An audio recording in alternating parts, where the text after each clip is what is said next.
দীর্ঘ 7 বছরের অপেক্ষা ফল আর কিছুদিনের মধ্যে সম্পূর্ণ হতে চলেছে।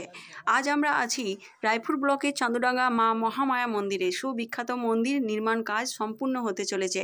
এই অনেকটি জায়গা জুড়ে এই মায়ের মন্দির নির্মাণ হয়েছে। ভক্তগণের দ্বারা নির্মাণ কাজ চলছে। মন্দির চত্বরে প্রবেশ করলেই চোখে পড়বে মায়ের এই শান্তিময় পরিবেশ।